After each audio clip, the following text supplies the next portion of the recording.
Que nosotros sepamos, la primera información histórica sobre los templarios la proporciona un historiador franco llamado Guillermo de Tiro, que escribió entre 1175 y 1185. Fue en el apogeo de las cruzadas, cuando los ejércitos occidentales ya habían conquistado Tierra Santa y fundado el reino de Jerusalén o, como decían los propios templarios, Outremer, la tierra más allá del mar.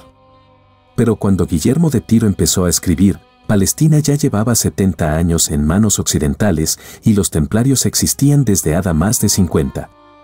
Por consiguiente, Guillermo escribía sobre acontecimientos anteriores a su tiempo, acontecimientos que él no había presenciado o experimentado personalmente, sino que conocía de segunda o incluso de tercera mano. De segunda o tercera mano y, por si fuera poco, basándose en fuentes inciertas. Porque no hubo cronistas occidentales en Outremer entre 1127 y 1144. Por tanto, no hay testimonios escritos de aquellos años cruciales. En resumen, no es mucho lo que sabemos sobre las fuentes de Guillermo, por lo que cabe dudar de algunas de sus afirmaciones. Puede que se inspirase en lo que corría de boca en boca, en una tradición oral que no era demasiado fiable. Otra posibilidad es que consultara a los propios templarios y luego escribiera lo que estos le habían contado. En tal caso, da cuenta solo de lo que los templarios querían que diese cuenta. Es verdad que Guillermo nos proporciona cierta información básica, y esta información es la base de todas las crónicas subsiguientes relativas a los templarios, de todas las explicaciones de la fundación de la orden, de todas las narraciones de sus actividades. Pero, debido a la vaguedad y el esquematismo de Guillermo, debido a la época en que escribió, debido a la escasez de fuentes documentales, este historiador constituye una base precaria para hacernos una idea definitiva del asunto. Ciertamente, las crónicas de Guillermo son útiles. Pero es una equivocación, ante la que han sucumbido muchos historiadores, considerarlas como irrefutables y totalmente fidedignas. Tal como señala Sir Stephen Runciman, incluso las fechas que da Guillermo son confusas y a veces puede demostrarse que están equivocadas. 1. Según Guillermo de Tiro, la Orden de los Pobres Caballeros de Cristo y el Templo de Salomón se fundó en 1118. Se dice que su fundador fue un tal Hugues de Payen, un noble de la Champagne, vasallo del conde de la misma. 2. Un día, sin ser requerido a ello, Hugues y 8 de sus camaradas se presentaron en el palacio de Balduino y, rey de Jerusalén, cuyo hermano mayor, Godofredo de Bullan, había conquistado la ciudad santa 19 años antes. Al parecer, Balduino los recibió con la mayor cordialidad, y lo mismo hizo el patriarca de Jerusalén, líder religioso del nuevo reino y emisario especial del Papa. Guillermo de Tiro añade que el objetivo manifiesto de los templarios era, en la medida en que su fuerza se lo permitiese, velar por la seguridad de los caminos y las carreteras cuidando de modo especial de la protección de los peregrinos. 3. Al parecer, este objetivo era tan meritorio que el rey puso toda un ala de su palacio a disposición de los caballeros. Y a pesar de su juramento de pobreza, estos se instalaron en tan lujoso alojamiento. Dice la tradición que sus aposentos estaban edificados sobre los cimientos del antiguo templo de Salomón y que de ello sacó su nombre la nueva orden. Durante 9 años, nos cuenta Guillermo de Tiro, los 9 caballeros no permitieron que nadie más entrase en la orden. Se suponía que seguían viviendo en la pobreza, una pobreza tan grande que en los sellos oficiales aparecen 2 caballeros a lomos de un solo caballo, lo que da a entender no solo fraternidad, sino también una penuria que les impedía tener monturas para todos. A menudo este estilo de sello se considera como una de las divisas más famosas y distintivas de los templarios y tiene su origen en los primeros días de la orden. Sin embargo, en realidad data de un siglo después, momento en que los templarios no eran precisamente pobres, es decir, suponiendo que lo fueran alguna vez. Según Guillermo de Tiro, que escribió medio siglo después, los templarios se fundaron en 1118 y se instalaron en el palacio del rey, de donde seguramente salían para proteger a los peregrinos en los caminos y carreteras de Tierra Santa. Y sin embargo, existía por aquel tiempo un historiador oficial al servicio del rey. Se llamaba Fulk des Chartres, y escribía, no 50 años después de la supuesta fundación de la orden, sino durante los años en que se llevó a cabo la misma. Lo curioso es que Fulk des Chartres no nombra a Hugues de Payen, a sus compañeros ni nada relacionado, siquiera remotamente, con los caballeros templarios. De hecho, hay un silencio ensordecedor sobre las actividades de los templarios durante los primeros días de su existencia. Ciertamente, no se encuentran testimonios en ninguna parte, ni siquiera más adelante, de que hicieran algo para proteger a los peregrinos. Y además, hay que preguntarse cómo un grupo tan reducido podía albergar la esperanza de desempeñar una tarea tan gigantesca como la que se habían impuesto a sí mismos. 9 hombres para proteger a los peregrinos que recorrían todas las vías públicas de Tierra Santa. ¿Solo 9? ¿Para proteger a todos los peregrinos? Si este era su objetivo, lo lógico sería que hubiesen admitido nuevos reclutas. Sin embargo, según dice Guillermo de Tiro, durante 9 años no entró en la orden ningún caballero. No obstante, parece ser que en el plazo de un decenio la fama de los templarios se extendió por toda Europa. Las autoridades eclesiásticas les dedicaron grandes elogios y ensalzaron su cristiana empresa. En 1128 o poco después un opúsculo alabando sus virtudes y cualidades fue publicado nada menos que por San Bernardo, abad de Clairvaux y principal portavoz de la cristiandad en aquel tiempo. El opúsculo de Bernardo lleva por título En alabanza de la nueva orden de caballería y declara que los templarios son el epítome y la apoteosis de los valores cristianos. Transcurridos 9 años, en 1127, la mayoría de los 9 caballeros regresaron a Europa, donde se les tributó una bienvenida triunfal, orquestada en gran parte por San Bernardo. En enero de 1128 se convocó un concilio eclesiástico en Troyes, corte del conde de la Champagne, señor feudal de Hugues de Payen, en el que Bernardo volvió a ser el espíritu guía. En dicho concilio los templarios fueron reconocidos oficialmente y constituidos en orden religiosa militar. Hugues de Payen recibió el título de Gran Maestre. Él y sus subordinados serían monjes guerreros, soldados místicos, en los que la austera disciplina del claustro se unía a un celo marcial que lindaba con el fanatismo, una milicia de Cristo, como se les llamó en aquel tiempo. Y de nuevo fue San Bernardo quien, con un prefacio entusiástico, ayudó a redactar la regla de conducta que observarían los caballeros, una regla basada en la de la orden monástica del Cister, en la que el propio Bernardo tema gran influencia. Los templarios hicieron votos de pobreza, de castidad y de obediencia. Estaban obligados a cortarse el pelo, pero tenían prohibido hacer lo mismo con la barba, lo cual les distinguía en una época en la que la mayoría de los hombres iban bien afeitados. La dieta, la indumentaria y otros aspectos de la vida cotidiana quedaron estrictamente reglamentados de acuerdo con pautas tanto religiosas como militares.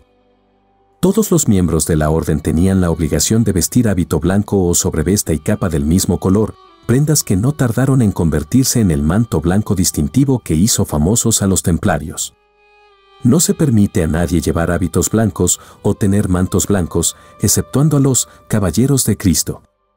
4. Así decía la regla de la orden, que explicaba la importancia simbólica de este atuendo. A todos los caballeros profesos, tanto en invierno como en verano, damos, si pueden obtenerse, prendas blancas, para que aquellos que han dejado atrás una vida tenebrosa sepan que deben encomendarse a su Creador por medio de una vida pura y blanca.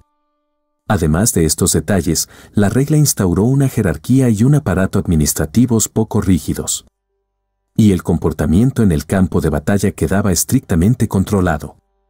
Si caían prisioneros, por ejemplo, a los templarios no les estaba permitido pedir clemencia ni ser liberados mediante rescate. Tenían la obligación de luchar hasta la muerte. Tampoco estaban autorizados a retirarse, a menos que el enemigo les superase numéricamente a razón de 3-1. En 1396 el Papa Inocencio II, ex monje cisterciense en Clairvaux y protegido de San Bernardo, promulgó una bula según la cual los templarios no debían lealtad a ningún poder secular o eclesiástico salvo al propio Papa. Dicho de otro modo, se les declaraba independientes de todos los reyes, príncipes y prelados, y libres de toda intromisión por parte de las autoridades, así políticas como religiosas. En efecto, a partir de aquel momento los templarios serían sus propios jueces, un imperio internacional autónomo. Durante los 2 decenios que siguieron al concilio de Troyes la orden se expandió con una rapidez y a una escala extraordinarias. Cuando Hugues de Payen visitó Inglaterra a finales de 1128 fue recibido con gran adoración por el rey Enrique I. En toda Europa los hijos menores de las familias nobles se apresuraban a enrolarse en la orden, y de todos los rincones de la cristiandad llegaban inmensos donativos en dinero, bienes y tierra. Hugues de Payen donó sus propiedades, y a todos los reclutas se les obligaba a hacer lo mismo. Al ser admitido en la orden, un hombre tenía la obligación de traspasar a ésta todos sus bienes. En vista de estas normas, no es extraño que proliferasen las propiedades de los templarios. Transcurridos solo 12 meses desde el Concilio de Troyes, la orden tenía grandes fincas en Francia, Inglaterra, Escocia, Flandes, España y Portugal. Al cabo de otro decenio, poseía también territorios en Italia, Austria, Alemania, Hungría, Tierra Santa y partes del este. Aunque los caballeros estaban obligados por su voto de pobreza, esto no impedía que la orden amasara riquezas a una escala sin precedente. Todos los obsequios eran bien recibidos. Al mismo tiempo la orden tenía prohibido desprenderse de nada, ni siquiera para pagar el rescate por sus jefes. El Temple recibía en abundancia pero, en virtud de una norma estricta, nunca daba. Así pues, cuando Hugues de Payen regresó a Palestina en 1130, con un séquito de unos 300 caballeros, considerable para aquella época, dejó tras de sí, custodiadas por otros reclutas, partes inmensas de territorio europeo. En 1146 los templarios adoptaron la famosa cruz de color rojo, la Cruz Patée. Con esta divisa adornando su manto, los caballeros acompañaron al rey Luis VII de Francia en la Segunda Cruzada. Durante ella nació su reputación de celo marcial unida a una temeridad casi demencial, así como a una fiera arrogancia. En conjunto, sin embargo, su disciplina era magnífica, eran la fuerza de combate más disciplinada del mundo en aquel tiempo. El propio rey de Francia escribió que solo los templarios y nadie más que ellos impidieron que la Segunda Cruzada, mal concebida y mal dirigida, degenerase en una hecatombe total. Durante los 100 años siguientes los templarios se convirtieron en un poder con influencia internacional. Ejercían constantemente una diplomacia de alto nivel entre nobles y monarcas a lo largo y ancho del mundo occidental y Tierra Santa. En Inglaterra, por ejemplo, el maestre del Temple era convocado con regularidad al parlamento del rey y considerado como jefe de todas las órdenes religiosas, disfrutando de precedencia ante todos los priores y abades del país. Los templarios, que mantenían vínculos estrechos tanto con Enrique II como con Tomás Becket, colaboraron en el intento de reconciliar al soberano con su arzobispo. Sucesivos reyes ingleses, incluyendo el rey Juan, residían a menudo en la preceptoría londinense del Temple, y el maestre de la orden estuvo al lado del rey durante la firma de la Carta Magna. 7. Las actividades políticas de la orden no estaban limitadas a la cristiandad. Se forjaron también lazos estrechos con el mundo musulmán, el mundo al que con tanta frecuencia se oponían en el campo de batalla, y los templarios merecían un respeto por parte de los jefes sarracenos que superaba al que estos mostraban hacia otros europeos. También existían relaciones secretas con la secta ismaelita de los asesinos, adeptos militantes y con frecuencia fanáticos que eran el equivalente islámico de los templarios. Los asesinos rendían tributo a los templarios y corrían rumores de que estaban a su servicio. En casi todos los niveles políticos los templarios actuaban en calidad de árbitros oficiales en las disputas e incluso los reyes se sometían a su autoridad. En 1252 Enrique III de Inglaterra se atrevió a desafiarlos, amenazándolos con confiscar ciertos dominios suyos. Vosotros los templarios, tenéis tantas libertades y cartas de privilegio que vuestras enormes posesiones os hacen desvariar de orgullo y altivez. Lo que fue dado imprudentemente, pues, debe ser revocado prudentemente, y lo que fue otorgado inconsideradamente debe ser reclamado consideradamente. El maestre de la orden replicó: ¿qué estás diciendo, oh rey? No permita Dios que de mi boca salga una palabra tan desagradable y necia. Mientras ejerzas la justicia, reinarás. Mas si la infringes, dejarás de ser rey. 8. Es difícil transmitir a una mente moderna la enormidad y la audacia de esta afirmación. De manera implícita el maestre asume para su orden y para sí mismo un poder que ni siquiera el papado osaba reclamar explícitamente, el poder de nombrar o de poner monarcas. Al mismo tiempo, los intereses de los templarios iban más allá de la guerra, la diplomacia y las intrigas políticas. De hecho, crearon la institución de la banca moderna. Prestando vastas sumas a los monarcas empobrecidos, se convirtieron en banqueros de todos los tronos de Europa, así como de ciertos potentados musulmanes. Con su red de preceptorías en todo el continente europeo y en el Oriente Medio, también organizaron, cobrando unos intereses modestos, la transferencia segura y eficiente del dinero de los comerciantes, clase que fue dependiendo más y más de ellos. El dinero depositado en una ciudad, por ejemplo, podía reclamarse y retirarse en otra por medio de pagarés escritos en clave. Así pues, los templarios pasaron a ser los principales cambistas de la época y la preceptoría de París se convirtió en el centro de las finanzas europeas. 9. Incluso es probable que el cheque, tal como lo conocemos y utilizamos hoy, fuera inventado por la orden. Los templarios no comerciaban solo con dinero, sino también con el pensamiento. Mediante sus buenas relaciones con las culturas islámica y judaica devinieron en receptores y transmisores de nuevas ideas, nuevas dimensiones del conocimiento, nuevas ciencias. Gozaban de un verdadero monopolio sobre la tecnología mejor y más avanzada de su tiempo, la mejor que podían producir los armeros, curtidores, albañiles, arquitectos militares e ingenieros. Contribuyeron al desarrollo de la agrimensura, de la cartografía, de la construcción de caminos y de la navegación. Poseían sus propios puertos de mar, astilleros y flota, una flota tanto comercial como militar, que fue de las primeras en utilizar la brújula magnética. Y en su calidad de soldados, la necesidad de tratar heridas y enfermedades les hizo adeptos en el uso de medicamentos. La orden mantenía sus propios hospitales con sus propios médicos y cirujanos, cuya utilización del extracto de moho sugiere que comprendían las propiedades de los antibióticos. También comprendían los principios modernos de la higiene y la limpieza. Y con una comprensión que se adelantaba a su tiempo, consideraban la epilepsia no como posesión demoníaca, sino como una enfermedad controlable. 10. Inspirado por sus propias realizaciones, el Temple en Europa fue haciéndose cada vez más rico, poderoso y satisfecho de sí mismo. Quizá no sea extraño que también fuera haciéndose cada vez más arrogante, brutal y corrompido. Beber como un templario se convirtió en una frase hecha de aquel tiempo. Y ciertas fuentes aseguran que la orden tenía por norma reclutar a caballeros excomulgados. Pero mientras los templarios adquirían prosperidad y mala fama en Europa, la situación había empeorado seriamente en Tierra Santa. En 1185 murió el rey Balduino IV de Jerusalén. En el curso de la disputa dinástica que estalló tras su muerte, Gerard de Ridefort, gran maestre del Temple, traicionó el juramento que había hecho al monarca fallecido y, a causa de ello, la comunidad europea de Palestina se encontró al borde de la guerra civil. No fue esta la única acción censurable de Ridefort. Su actitud desdeñosa ante los sarracenos precipitó la ruptura de una tregua que hacía años que existía y provocó un nuevo ciclo de hostilidades. Luego, en julio de 1187, Ridefort condujo a sus caballeros, junto con el resto del ejército cristiano, a una batalla temeraria, mal concebida y en definitiva desastrosa en Jetín.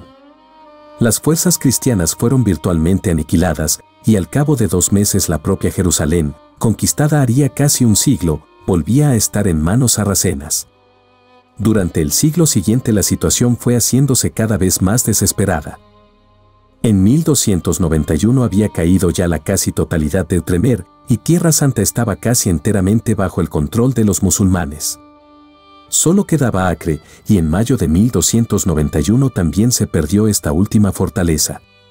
En la defensa de la ciudad condenada los templarios dieron muestra del mayor heroísmo. El propio gran maestre, pese a estar gravemente herido, continuó luchando hasta la muerte. Como el espacio era limitado en las galeras de la orden, las mujeres y los niños fueron evacuados, mientras todos los caballeros, incluso los heridos, optaban por quedarse en tierra. La caída del último bastión en Acre fue de una intensidad apocalíptica, los muros se derrumbaron y enterraron tanto a los defensores como a los atacantes. Los templarios instalaron su nuevo cuartel general en Chipre, pero, en realidad, con la pérdida de Tierra Santa se habían visto privados de su razón de ser. Dado que ya no quedaba ninguna tierra infiel que conquistar y que al mismo tiempo fuera accesible, la orden empezó a volver su atención hacia Europa con la esperanza de encontrar allí algo que justificase la continuación de su existencia. Un siglo antes los templarios habían presidido la fundación de otra orden religiosa militar, la de los caballeros teutónicos.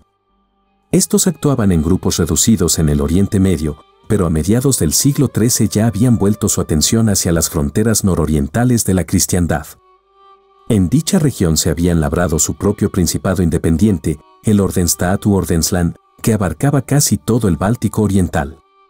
En este principado, que se extendía de Prusia al Golfo de Finlandia y lo que actualmente constituye suelo ruso, los caballeros teutónicos gozaban de una soberanía que nadie discutía, lejos del alcance del control tanto secular como eclesiástico. Desde la misma creación del Ordenstaat los templarios habían envidiado la independencia de la orden hermana. Tras la caída de Tierra Santa cada vez pensaban más en tener un estado propio en el cual pudieran ejercer la misma autoridad y la misma autonomía sin trabas que los caballeros teutónicos. A diferencia de estos, sin embargo, a los templarios no les interesaban las regiones inhóspitas de la Europa oriental. Estaban ya demasiado acostumbrados al lujo y la opulencia. Por consiguiente, soñaban con fundar su estado en suelo más accesible y acogedor, el del Languedoc. Desde sus primeros tiempos el Temple había mantenido cierta relación efusiva y comprensiva con los cátaros, especialmente en el Languedoc. Muchos terratenientes ricos, cátaros o simpatizantes de estos, habían regalado grandes extensiones de tierra a la orden.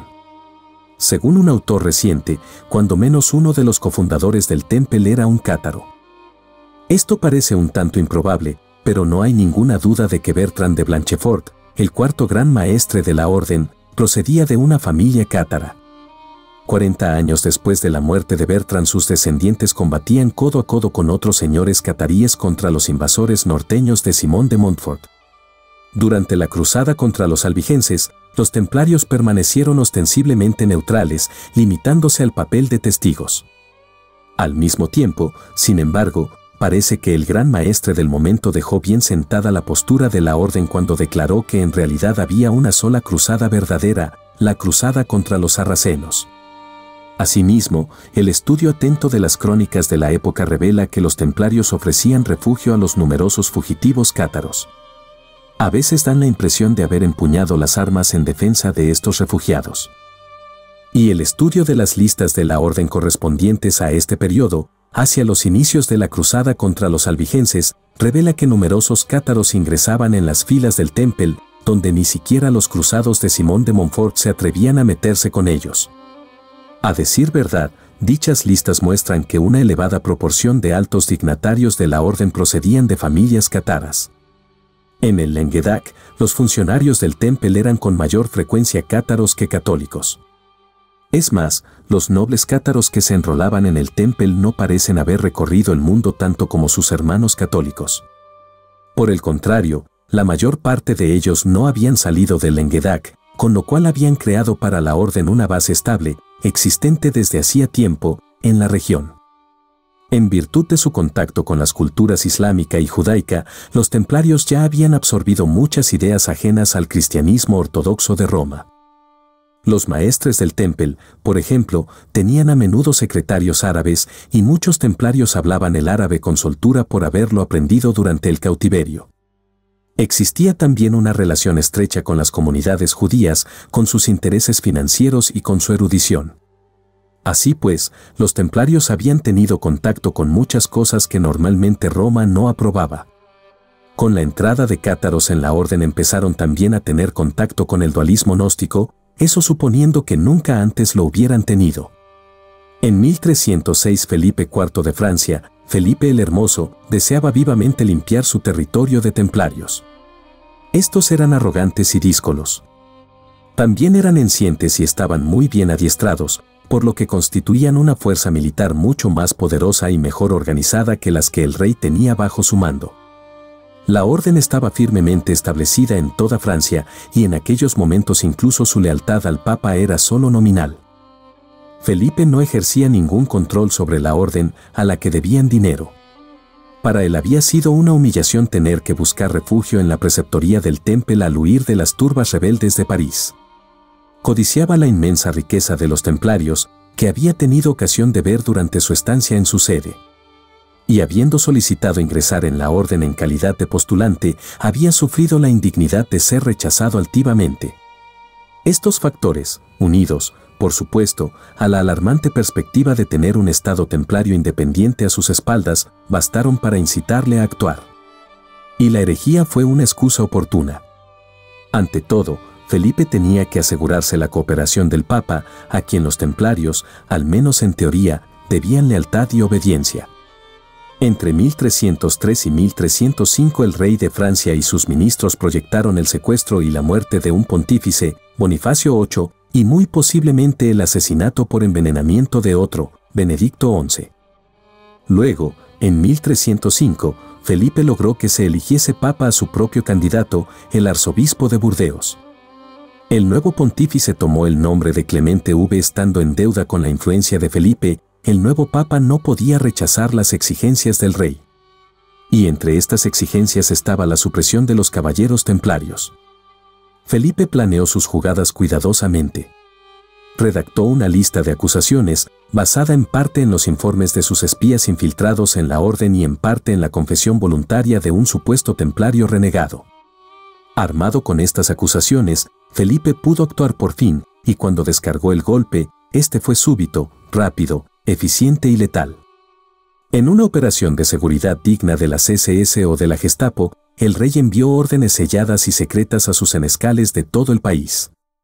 Estas órdenes debían abrirse simultáneamente en todas partes y ser cumplidas en el acto. Al amanecer del viernes 13 de octubre de 1307 todos los templarios de Francia serían apresados por los hombres del rey y quedarían detenidos, sus preceptorías serían incautadas en nombre de la corona, sus bienes serían confiscados. Pero, aunque al parecer el golpe se descargó por sorpresa, tal como pretendía el monarca, este no consiguió que se cumpliese su objetivo principal, apoderarse de la inmensa riqueza de la orden. Nunca dieron con ella, y la suerte que corrió el fabuloso tesoro de los templarios sigue siendo un misterio. De hecho, es dudoso que el ataque por sorpresa que Felipe descargó contra la orden fuera tan inesperado como creía el rey y como creerían luego los historiadores. Muchos datos inducen a pensar que los templarios recibieron algún tipo de advertencia. Poco antes de las detenciones, por ejemplo, el gran maestre, Jacques de Molay, hizo quemar muchos de los libros y las reglas de la orden. A un caballero que se retiró de la orden en aquel momento le dijo el tesorero de la misma que su decisión era extraordinariamente sabia, toda vez que era inminente una catástrofe. Se envió una nota oficial a todas las preceptorías de Francia haciendo hincapié en que no se diese a conocer ninguna información relativa a las costumbres y rituales de la orden. En todo caso, ya fuera porque se les avisó por adelantado o porque dedujeron que se tramaba algo contra ellos, no hay duda de que los templarios tomaron ciertas precauciones. En primer lugar, parece ser que los caballeros que eran capturados se sometían pasivamente, como si tuvieran instrucciones de obrar así. No existe en Francia ningún testimonio de que la orden opusiera una resistencia activa a los senescales del rey. En segundo lugar, hay pruebas persuasivas de que determinado grupo de caballeros, virtualmente todos ellos vinculados con el tesorero de la orden, protagonizó una fuga organizada. Por consiguiente, tal vez no sea extraño que desapareciera el tesoro del Temple junto con casi todos sus documentos y registros. Rumores persistentes pero no comprobados hablan de que el tesoro fue sacado en secreto de la preceptoría de París, al amparo de la noche, poco antes de que se practicasen las detenciones. Según dichos rumores, fue transportado en carretas hasta la costa, seguramente hasta La Rochelle, la base naval de la orden, y cargado en 18 galeras, de las cuales nunca más se supo. Sea esto cierto o no, parece ser que la flota de los templarios escapó de las garras del rey, porque no hay noticia de que alguna de las naves de la orden fuera apresada. Por el contrario, parece que las 18 galeras desaparecieron por completo, junto con lo que transportaban. Los templarios detenidos en Francia fueron procesados y muchos de ellos sufrieron tortura. Se les arrancaron confesiones extrañas y se les acusó de cosas todavía más extrañas. Por todo el país comenzaron a circular rumores siniestros. Se decía que los templarios adoraban a un demonio llamado Baphomet. Se decía que en sus ceremonias secretas se postraban ante una cabeza barbuda de varón que les hablaba y les investía de poderes ocultos. Los testigos no autorizados de tales ceremonias nunca eran vistos otra vez.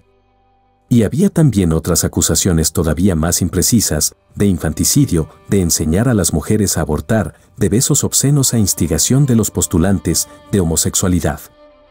Pero de entre todas las acusaciones lanzadas contra estos soldados de Cristo, que habían luchado y dado sus vidas por Cristo, sobresale una por ser la más estrafalaria y aparentemente improbable. Les acusaron de negar ritualmente a Cristo, de repudiar y pisotear la cruz y de escupir sobre ella. La suerte de los templarios detenidos quedó decidida, cuando menos en Francia. Felipe los atormentó salvajemente y sin piedad. Muchos fueron quemados, muchos más fueron encarcelados y torturados. Al mismo tiempo el monarca siguió presionando al Papa, exigiéndole medidas cada vez más rigurosas contra la orden. Tras resistirse durante un tiempo, el pontífice cedió en 1312, y la Orden de los Caballeros Templarios fue disuelta oficialmente sin que jamás se pronunciara un veredicto concluyente de culpabilidad o inocencia. Pero en los dominios de Felipe los procesos, las indagaciones y las investigaciones continuaron durante 2 años más. Finalmente, en marzo de 1314, Jacques de Molay, el gran maestre, y Geoffroy de Charnay, preceptor de Normandía, fueron asados vivos, a fuego lento. Con su ejecución los templarios desaparecieron ostensiblemente del escenario de la historia. Sin embargo, la orden no dejó de existir. Dado el número de caballeros que lograron escapar, que siguieron en libertad o que fueron absueltos, sería extraño que hubiera dejado de existir. Felipe había tratado de influir en otros monarcas con la esperanza de que no se respetase a ningún templario en toda la cristiandad. De hecho, el celo del rey en este sentido casi resulta sospechoso.